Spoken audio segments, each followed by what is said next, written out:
જમ્મુ કાશ્મીરમાં આતંકવાદને લઈ કોંગ્રેસનો આક્રોશ. જમ્મુ કાશ્મીરમાં આતંકવાદને લઈ કોંગ્રેસનો આક્રોશ જોવા મળ્યો. અહેવાલમાં ન્યૂઝ સંદીપ ચાવડા, રાજકોટ. તુષારભાઈ નંદાણી, વિધાનસભા 68ના પૂર્વ પ્રમુખ, કોંગ્રેસ પરિવારમાંથી છું. જે ગઈકાલે ઘટના જમ્મુ કાશ્મીરની અંદર બની માં જે નિર્દોષ લોકો મૃત્યુ પામ્યા છે એને હું કોંગ્રેસ પરિવાર રાજકોટ શહેર તરફથી શ્રદ્ધાંજલિ પાઠવું છું.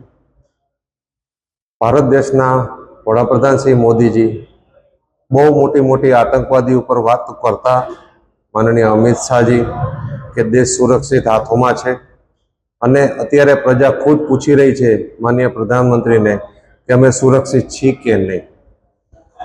આતંકવાદીઓ એની નાત કે જાત હોતી નથી. આતંકવાદીઓ આવું કૃત્ય જ્યારે કર્યું છે ત્યારે માનનીય વડાપ્રધાન શ્રી દુબઈમાં બેઠા હતા અને અમિત શાહજી દિલ્હીની અંદર આરામ કરતા હતા.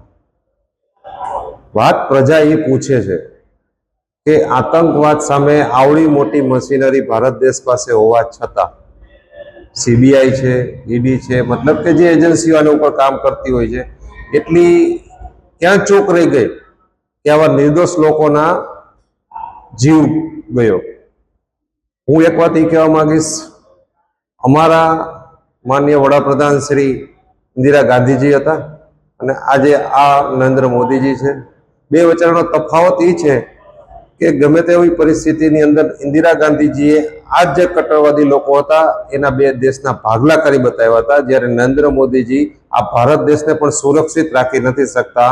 એ આ ભારત દેશની કમનસીબી છે.